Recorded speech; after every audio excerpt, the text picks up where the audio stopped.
Hello बच्चों, let's see the question. The question is which one is most reactive towards nucleophilic addition reaction.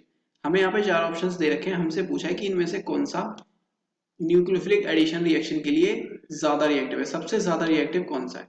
तो चलिए इस question का solution देख लेते हैं. अगर हम बात करें इस क्वेश्चन के की कॉन्सेप्ट की, तो यहाँ पे की कॉन्सेप्ट क्या हो जाएगा. यहाँ पे की कॉन्सेप्ट हो जाएगा, यहाँ पे क्या की कॉन्सेप्ट हो जाएगा, nucleophilic addition reaction. Nucleophilic addition यहाँ पे क्या हो जाएगा, की कॉन्सेप्ट हो जाएगा. अब देखिए हमसे क्वेश्चन में क्या बोला है, इन्होंने क्वेश्चन में बोला है न्यूक्लियोफिलिक रिएक्शन के लिए इनमें से कौन सा मोस्ट रिएक्टिव है. सो अगर हम बात करें यहाँ पे देखिए हमें सारे क्या दे रखे हैं, कार्बोनिल कंपाउंड्स दे रखे हैं चारों ऑप्शंस में. सो कार्बोनिल कंपाउंड पे न्यूक्लियोफाइल की क्या प्रोसेस होती है वो आपको मैं दिखा देता हूँ. लेट सपोज हमारे पास ये कोई कार्बोनिल कंपाउंड है. क्लियर. अब यहाँ पे होता क्या है, देखिए ये कार्बोनिल कंपाउंड होता है पोलर नेचर का. क्यों होता है पोलर नेचर का, क्योंकि जो कार्बन के पास में ये इलेक्ट्रॉन डेंसिटी है ये शिफ्ट हो जाती है ऑक्सीजन के ऊपर. ऑक्सीजन इसको अपनी साइड ले लेता है और यहाँ पे partial positive and partial negative charge क्या हो जाते हैं, जनरेट हो जाते हैं. अगर हम इस कंपाउंड पर क्या करते हैं, न्यूक्लियोफाइल का अटैक करते हैं, तो न्यूक्लियोफाइल यहाँ पे आके ऐड हो जाता है. इसको हम बोलते हैं न्यूक्लियोफिलिक एडिशन रिएक्शन. अब अगर बात करें न्यूक्लियोफिलिक एडिशन रिएक्शन होगी कैसे, तो देखिए इस पोलैरिटी पे बेस करेंगे. अगर इस पोलैरिटी में ये जो पॉजिटिव चार्ज है डेल पॉजिटिव, ये चार्ज जितना ज्यादा होगा, जितना ज्यादा चार्ज होगा उतना ये न्यूक्लियोफाइल को अपनी तरफ आकर अट्रैक्ट करेगा. ओके देखिए मैं आपको आगे लिखता हूं. More the del positive charge on carbon, more will be attraction, more will be attraction किसके towards न्यूक्लियोफाइल के टुवर्ड वहां पे अट्रैक्शन भी क्या हो जाएगा, ज्यादा हो जाएगा अगर वहां पे डेल पॉजिटिव चार्ज ज्यादा है. तो अगर हमें न्यूक्लियोफाइल सबसे ज्यादा मोस्ट रिएक्टिव पूछा है ना, तो मोस्ट रिएक्टिव में क्या करना पड़ेगा, जिसके पास सबसे ज्यादा डेल पॉजिटिव चार्ज होगा वो वाला कंपाउंड क्या करेगा, सबसे ज्यादा रिएक्टिव होगा न्यूक्लियोफिलिक एडिशन रिएक्शन के लिए. अब देखिए हमें फर्स्ट ऑप्शन में क्या दे रखा है, हम ऑप्शंस देख लेते हैं. फर्स्ट ऑप्शन में हमें दिया है क्या, बेंजल्डिहाइड. फर्स्ट ऑप्शन में हमें दे रखा है इन्होंने बेंजल्डिहाइड, ये दे रखा है. सेकंड में क्या दे रखा है, एक हमें दे रखा है COCH3 बेंजीन रिंग पर,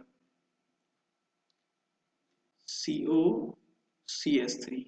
अब देखेंगे थर्ड क्या दे रखा है, थर्ड दे रखा है हमें CHOCH3 एंड थर्ड दे रखा है ये यहाँ पे CHO एंड यहाँ पे CH3.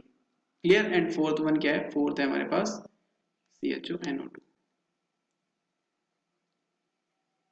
CHO and NO2. ये हमें क्या दे रखे हैं, चार ऑप्शंस यहाँ पे दे रखे हैं. अब देखिए न्यूक्लियोफिलिक एडिशन रिएक्शन के लिए सबसे मेन बात क्या होती है, अगर हमें न्यूक्लियोफिलिक एडिशन रिएक्शन करवानी है, यहाँ पे लिख देता हूं मैं, अगर न्यूक्लियोफिलिक एडिशन रिएक्शन के लिए फेवर देखना है, एडिशन रिएक्शन के लिए क्या देखना है, फेवर देखना है, तो ये डायरेक्टली प्रोपोर्शनल होती है डेल पॉजिटिव चार्ज के, यानी कि इलेक्ट्रॉन विड्रॉइंग ग्रुप के. अगर इलेक्ट्रॉन विड्रॉइंग ग्रुप लगा होगा तो वहां पे डेल पॉजिटिव खुद से ज्यादा हो जाएगा, क्योंकि इलेक्ट्रॉन विड्रॉइंग ग्रुप क्या करेगा, इलेक्ट्रॉन डेंसिटी को अपनी तरफ खींचेगा, तो वहां पे डेल पॉजिटिव ज्यादा जनरेट हो जाता है. अब डेल पॉजिटिव ज्यादा होने की वजह से वहां पे न्यूक्लियोफिलिक एडिशन ज्यादा होता है. क्लियर. तो ये हो जाता है इसके सीधे सीधे प्रोपोर्शनल. अब देखिए हमें फर्स्ट ऑप्शन में क्या दे रखा है, बेंजल्डिहाइड.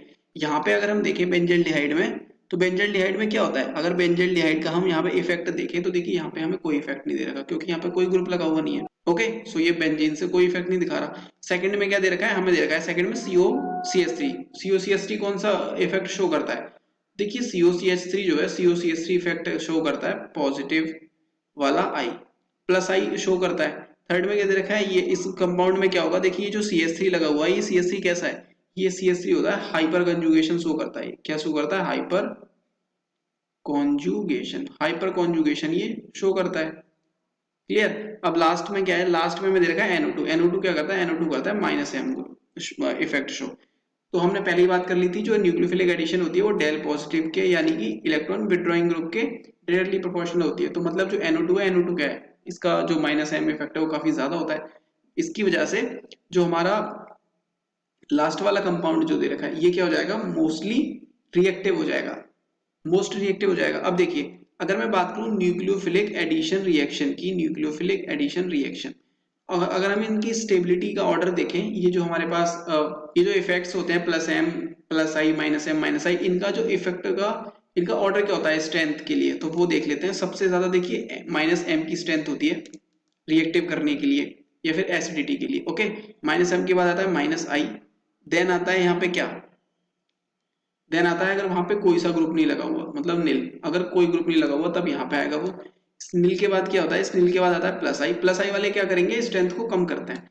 प्लस आई के बाद आता है हाइपर कॉन्जुगेशन, हाइपर कॉन्जुगेशन काफी लास्ट में आता है और सबसे लास्ट में आता है यहाँ पे प्लस एम। अगर प्लस एम दे रखा है तो उसकी क्या हो जाएगी, वो रिएक्टिव कम होगा, और माइनस एम अगर दे रखा है तो रिएक्टिव ज्यादा होगा। किस केस में, न्यूक्लियोफिलिक एडिशन के केस में।